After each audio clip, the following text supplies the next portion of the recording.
Shalom! Estamos aqui quase que encerrando esse ciclo de palavras sobre redenção e eu deixei justamente para esse dia, para esse último dia, falar especificamente sobre a prata, que é um símbolo da redenção.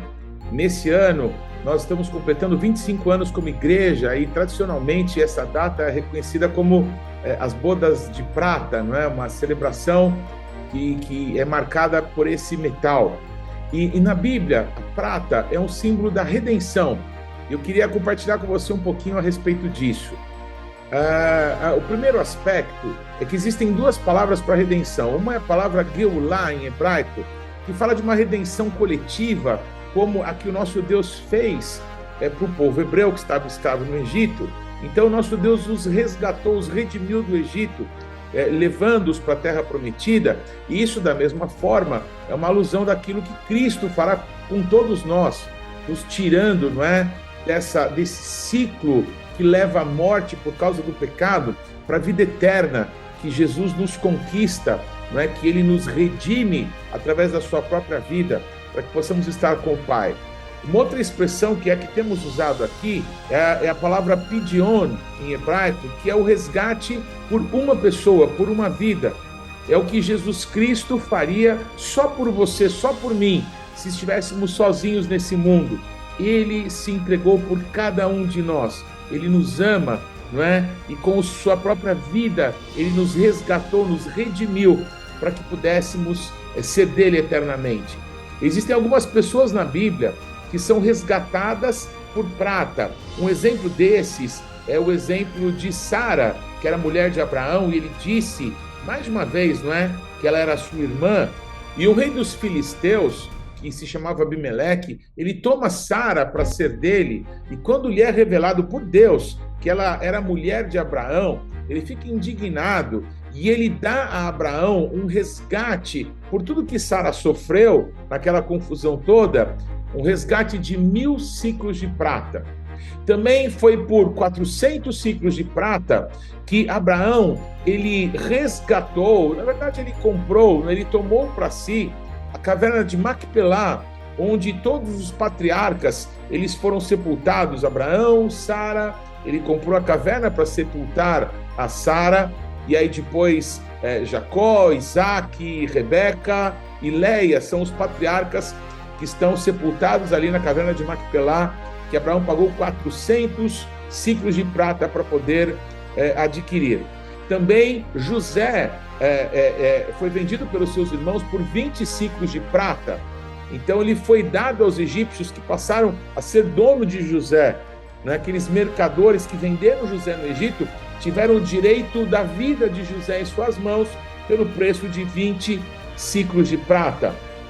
Lembramos, né, que Judas vendeu Jesus pelo preço de 30 ciclos de prata. E curioso é que o preço de 30 ciclos de prata era o preço dado para o resgate de um escravo ou pelo resgate de uma mulher. Não é? Quando uma mulher ela era dada como um voto a Deus para servir a Deus, se essa pessoa que deu a mulher como uma mercadoria quisesse resgatá-la, teria que pagar também 30 ciclos de prata. Então, a prata era o metal, era a moeda usada para resgatar, né, para transicionar vidas, para se tomar posse de pessoas ou de bens. Né? Então, esse é o símbolo da prata. Eu quero agora mudar de exemplo, continuando falando sobre a prata, a respeito daquele santuário que nosso Deus ordenou que fosse construído lá no deserto. Em hebraico se chama Mishkan. Nós tradicionalmente aqui no Brasil chamamos de tabernáculo, santuário. Muito bem. O santuário era feito de madeira, só que essa madeira toda era revestida por metais preciosos. E a madeira que era usada era uma madeira que dava ali no deserto. Até hoje, nos nossos dias, quando viajamos ali pelo Egito, pelo deserto, não é, da Judéia, aquela região mais desértica ali do Oriente Médio, é muito comum nós vermos na paisagem algumas árvores desse tipo. Em hebraico são chamadas de chitá, e em português é traduzido como madeiras de acácia, por ser uma árvore dessa família que conhecemos aqui no Brasil, aquela árvore que não dá frutos, não é? mas ela tem um cacho amarelo, um cacho bonito. É dessa família da árvore, que é uma árvore tipo de deserto. Curiosamente, quando o nosso Deus amaldiçoou a terra por causa do pecado do homem, o nosso Deus disse que a terra produziria espinhos e abrolhos. Então, espinheiros, acho que todo mundo conhece, não é? Mas abrolhos são um tipo de árvore que não dão fruto, né? Não dão fruto comestível. E a madeira de acácia ou chitá são um tipo de madeira assim. Então, é uma madeira retorcida. Tem alguma coisa semelhante aqui ao nosso cerrado no Brasil?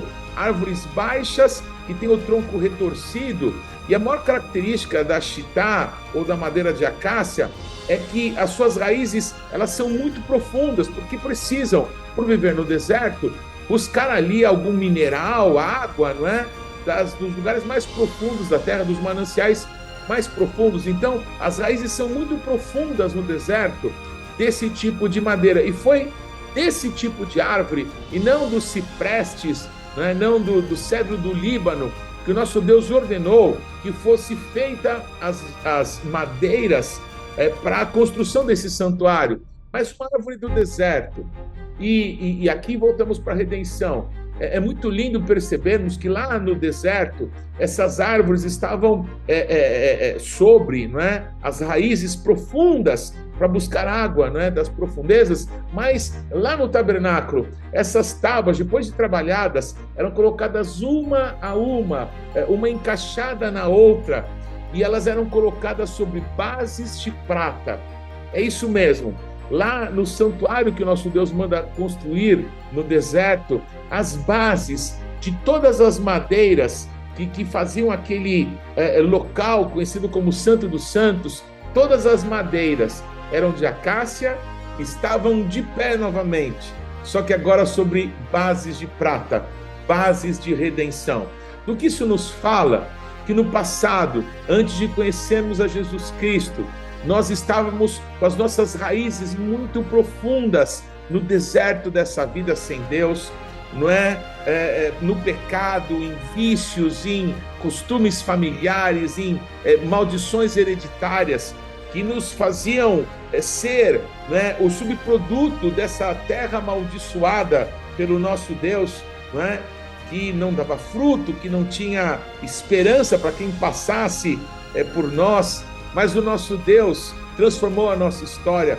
Como disse João Batista, o machado está posto à raiz e nós tombamos para essa vida sem Deus, para essa vida sem nos importarmos com a vontade de Deus, presa no pecado, que nos sustentava do pecado, e nós fomos trabalhados pelo Senhor, de árvores e de galhos retorcidos.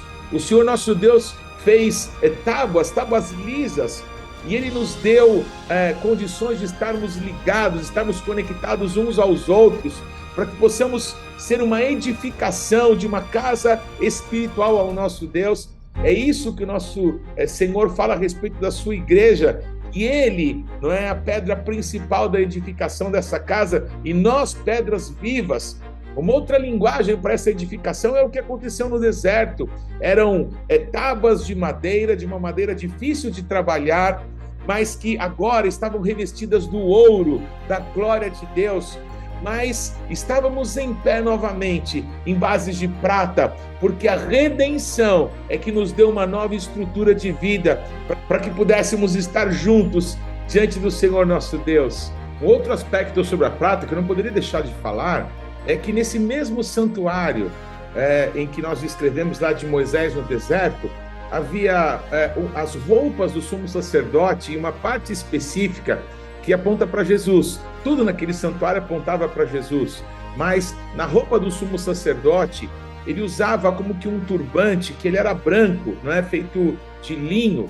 Isso lembra, não é, os cabelos de Jesus, descritos lá em Apocalipse, que eles eram brancos como a alva-lã, como a neve. É curioso, né, que a gente usa esse termo quando uma pessoa começa a envelhecer e os cabelos começam a embranquecer, a gente começa a dizer que essa pessoa está com os cabelos prateados. A minha barba, o meu cabelo aqui lembra um pouco disso. Estou chegando aí na época de ser um ancião, né, apontando para o ancião de dias, que é o nosso Senhor.